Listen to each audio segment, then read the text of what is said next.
Okay. Okay,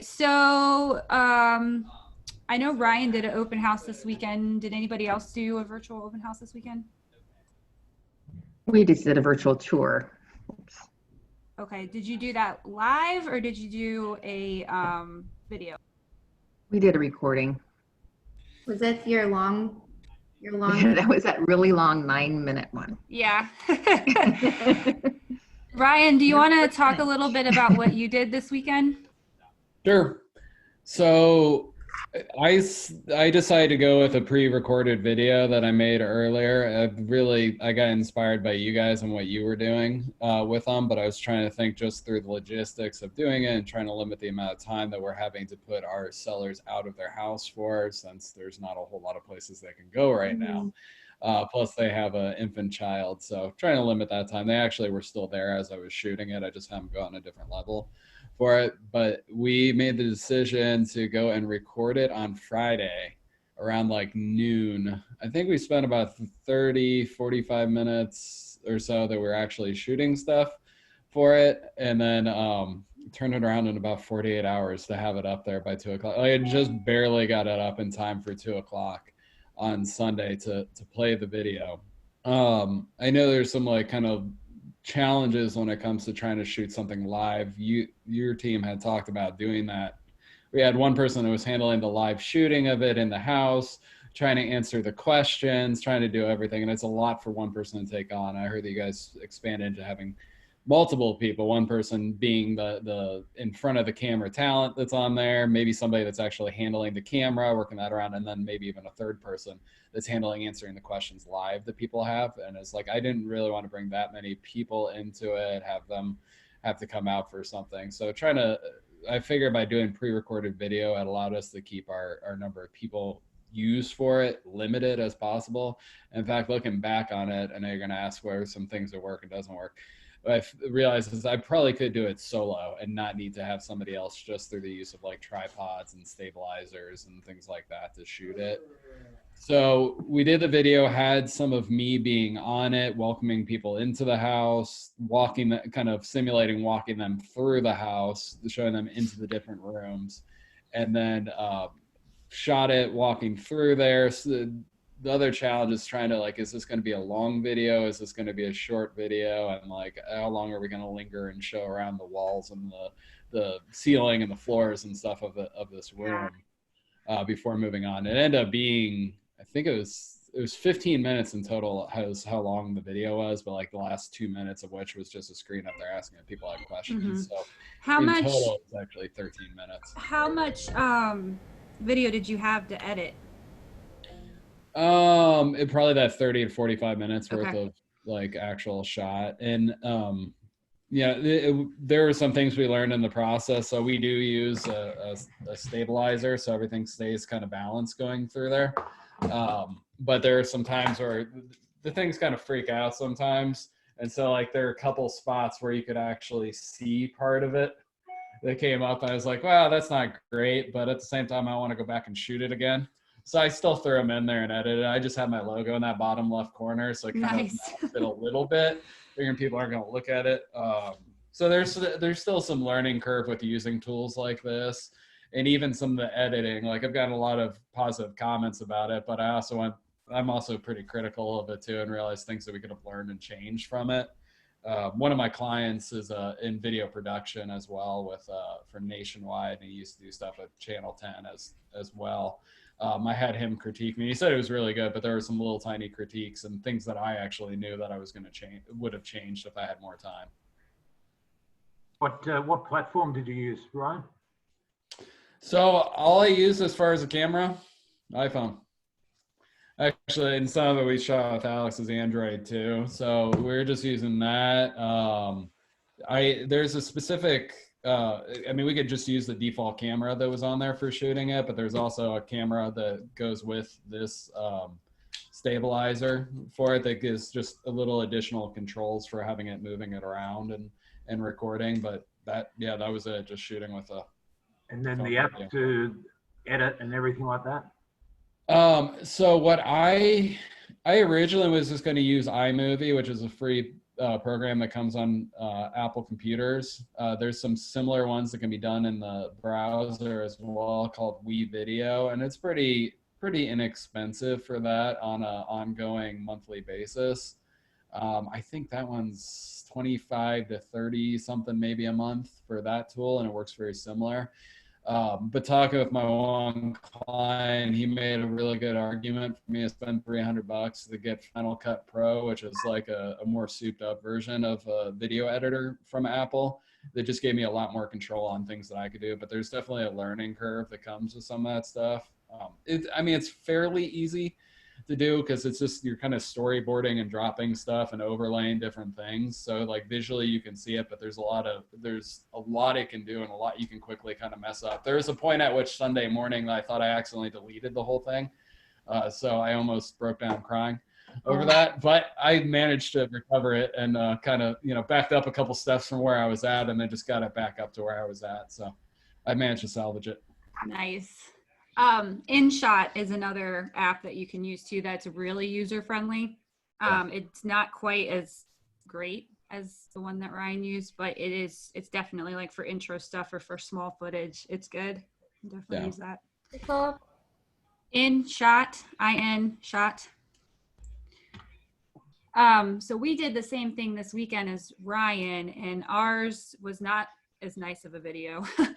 We used Cam's walkthrough from last weekend actually, and replayed that and did a watch party as well. That actually, it turned out pretty well. I did get some engagement off of that, half of which were real estate agents right now, but I did get some more engagement from other people, so that was good. I didn't get to advertise it as much as I would have liked to, so I'm really interested to see how that works this week when I actually have like full marketing out for it. So I'll keep you guys updated on that as well. I don't mind too much the other agents being on there, just given everything that's going on right now. Like it's something that they can actually still kind of promote too, or they look at and other people see that they were on it. And so anything, well, especially the house I'm promoting too, I'm trying to get more people going through regardless. So no, I totally agree. I don't care. Yeah, for sure. What are you doing for advertising, Ryan? Well, one of the things I learned in doing this too is I needed a little bit more lead time for actually advertising it. And like it's the first time I did like a watch party or anything like that. So even logistics, I was more focused on the shooting and editing part, that I didn't devote as much brain power towards actually the promotion steps and just the logistics of doing a watch party around it. So one thing I learned is to shoot earlier in the week. So like today, tomorrow would be like an ideal time for new listening to get that stuff to allow enough time for the editing and preparing for it, but also to run. Like I created the trailer for it. Like my vision was to turn this into like a movie experience.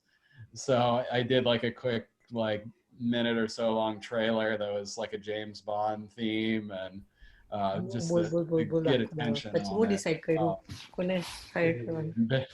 Build some hype around it for that. Make sure you guys mute yourself if you're. Yeah, can you guys please mute yourselves? Social distancing. Yeah, those controls, Ash. I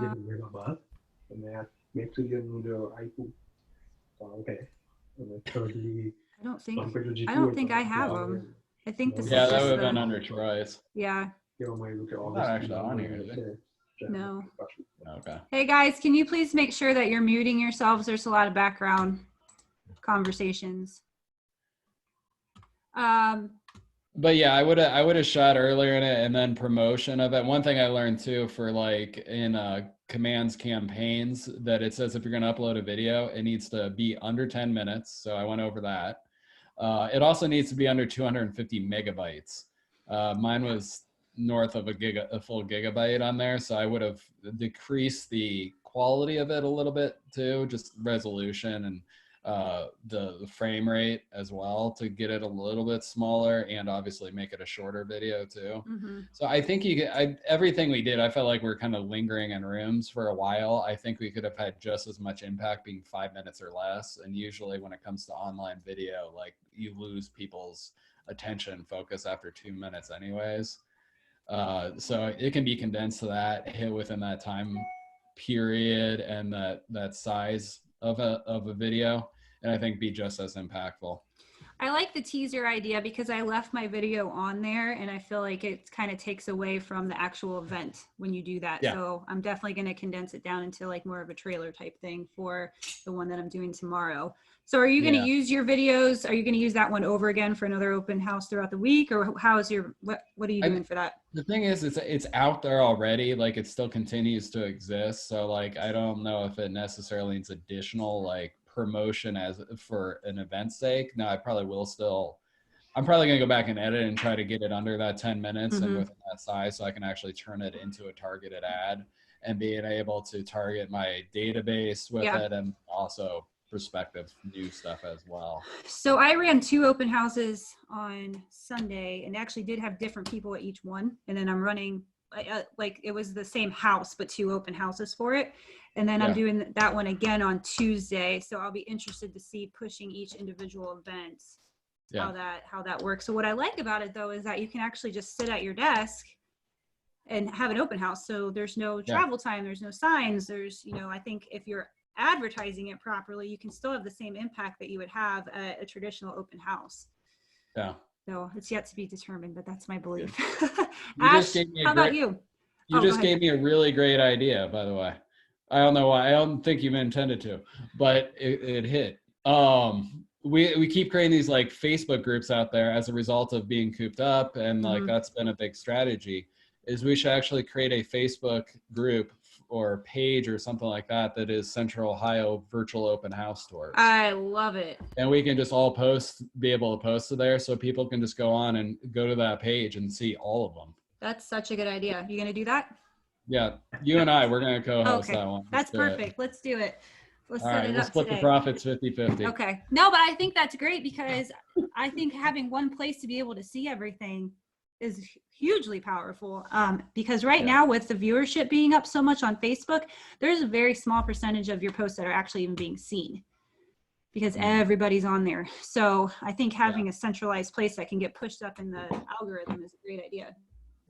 What questions are people, what do you all running into as far as like not having issues with watch parties or like how to set stuff up or like what you got? How did you upload, like I had that 9-minute video, the only way I could do it was YouTube. That's fine because you can embed a YouTube video in your Facebook. Right. So you could totally do that. So when you go in, it took me a long time to figure it out. When you go into YouTube, it's one of the arrows right underneath the video. If you click on it, it'll give you an option to embed, and it will give you the link. And then you take the link and you put it into your Facebook page. Okay, I did that. Yeah. Yep. Okay, but I thought there was an easier way. Nope. They don't integrate super well, but that's the best way to do it if you have a YouTube. Yeah. Now, how many hits would you expect on your YouTube? I mean, what's a good number of hits? On YouTube? I honestly don't know. What do you think, Ryan? So one of my focuses of this whole quarantine thing is to spend more time devoted to video. That's why you see I've reoriented my office, so now I have more light facing me because I'm going to start this week of really diving deep into that.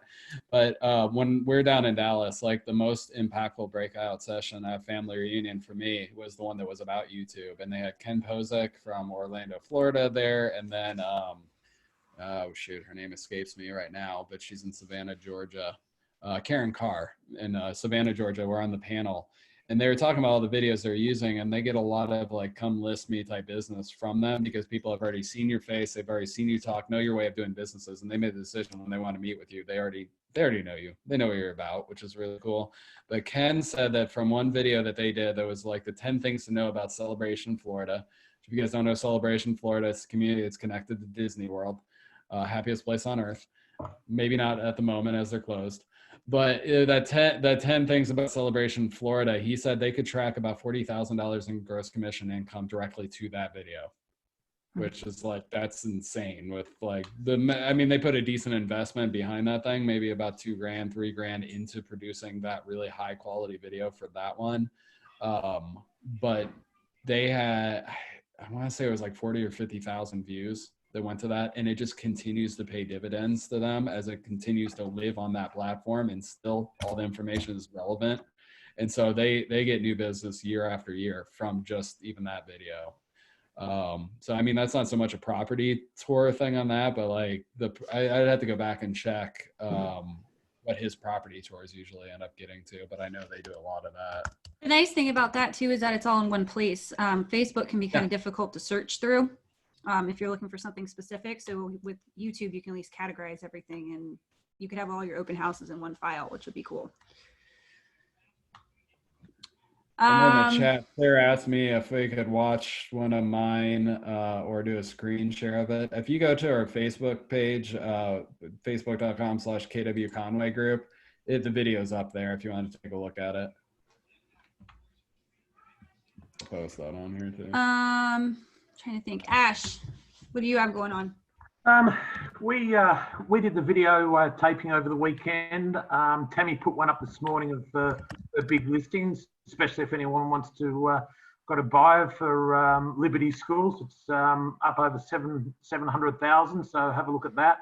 So what we decided to do the video taping and then put it to our business page, share it to our personal pages. We had a brainstorm on Saturday morning, and all 7 people on our team are going to share it throughout their pages. So it sort of goes personal pages. So it, say 1,000 people each, you've all of a sudden hitting 7,000 people, and you put your little blurb up the top. Please take a minute to look at Tammy's viewing of a new listing. If you want a personal tour, please DM me, and I'd love to show you through. So you're getting a broader hit of numbers there. The other thing we're investigating is to get that video up on the MLS, and then it will populate to Zillow. So it once again goes further and wider. There's a few things are happening there at the MLS, especially in the last week or so, that I think they're trying to get on top of this game as well. I think at the moment you only need to get it on as a URL, and it can load up for you. Yeah, you just have to make sure you don't have any branding in it though. Okay, no branding. Okay, so that's the one thing there, but you can at least get a tour up, and you don't have to pay the big dollars to Columbus Picks or anything like that, because we're all in different marketplace, whether it be a $200,000 home or whether it be the $1 million homes. One fellow locally I've been tracking a little bit is Andrew Robinson. He does a lot of videos, and he's been doing them for a long time. So, and I think we all know his name in the business. So if you go on and have a look on his pages and whatnot, he really does push it really hard, his videos. So that's a local person to follow. I also saw that one that Ryan was talking about down at Clearwater. I'm pretty sure he was he just moved into the area, and he built his business up enormously from doing that. He pretty well became the name synonymous with pretty well everything in that area, doing interviews with restaurants, doing everything in that area by doing the YouTubes. So, but as far as we do, yeah, we're doing the videotapes, and then what we're doing, we're setting our signals on Facebook to notify us when someone makes a comment. And so it's like a lead generation through the computer on Boomtown or something like that. So you don't really have to be sitting there as in a virtual open house. You can have the direct interaction with them straight away by their notification and start a conversation with them there and then. And obviously we're doing that through the business page as well. So maybe not being so like we want to get as professionals what Ryan did. I thought it was really good, Ryan, what you did. Congratulations. We used Video Shop on the weekend. As Ryan said, I believe it's how much you put your own time into learning these tools that are new to our fingertips. We're like 2-year-olds again, so we put the time in, we'll get the money back out of it.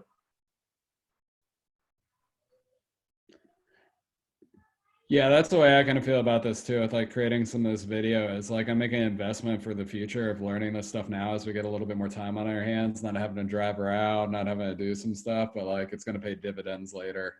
of learning some of these new technologies and new ways of doing stuff. I'm actually thinking even when things get back to kind of normal, we might even do more buying and listing consultations via Zoom.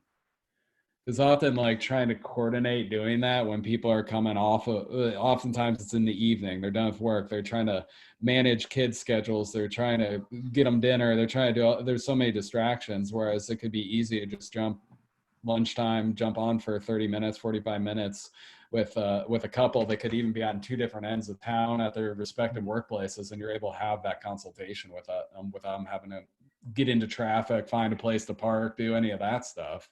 It could be a huge time saver for your clients and for you. Yeah, we've actually been doing all of our pre-appointment stuff via Zoom right now for that exact reason, because you can catch people in different areas, and then we can have them send us a video of their house, or we can schedule a walkthrough to where we would only be, the whole entire listing appointment at the actual house would only be like 20 minutes. So I think that this is pushing us into a very different direction, and it's really cool. And I think masterminds like this and helping each other out and working together to try to figure out what the best way of handling everything is awesome. So thank you guys all for being on today.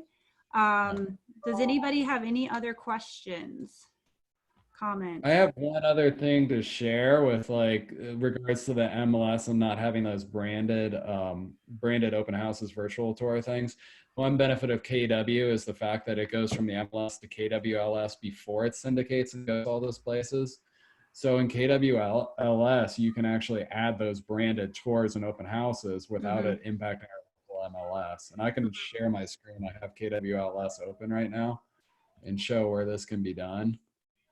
So I've going from my KW, I've gone into up at the top, technology, KWLS, and it brings up this window, and I was able to search and find my listing on there. So I have 180 Thurman Avenue up, and I can edit the open houses right here, and I can also add the virtual tours with the URL, and it'll just jump past that step of the MLS before it hits syndication. So it'll go out to Zillow, Realtor.com, all those different sites, and could actually be a branded one. And then Ryan, how long does that take to update? I do not know the exact time frame on that. I usually allot for 24 hours before it hits those. I think that's about right. Yeah, I mean, I've taken that stance for years now with things like when we list things, we'll actually put it in the MLS on Tuesday with the idea of showings not starting until Thursday, for the pure reason of giving 48 hours for things to populate, because I don't want to hit this site first and only people that see that site want to come and schedule their appointments, and then it doesn't hit until, you know, Thursday or whatever on Zillow, and all those people are like, wait, we missed out. We're going to make a cash offer. Or we're going to, you know, all these like opportunities. So I want to make sure it hits everywhere. Well, I do have one favor to ask of everybody. As you're doing your open houses this week, can you just keep track of like the time that you're doing it and what kind of engagement you're getting at that time? What we're really trying to figure out is, you know, are the evenings better? Is lunchtime better? Is it better than the weekend? Is it, you know, just try to put some analytics around that so that we can be better about posting these and advertising them. Cool. All right. Well, if anybody else has questions, just you can either hit myself or Ryan up or post in the Facebook group, and then we'll get everything back. 4:45 tomorrow, there is a virtual open house webinar panel with KWRI, and I'm going to be on it, so please tune in. So catch that though, because it's hosted by Jay Papazan, and they have some awesome people on the panel. I don't even compare. So make sure you get in there. We should be able to get some really good ideas from them as well. Oh, you're worthy. Stop it. Nah. All right, guys. Have a great day. Thank you. Later. Thanks, Hey, thanks,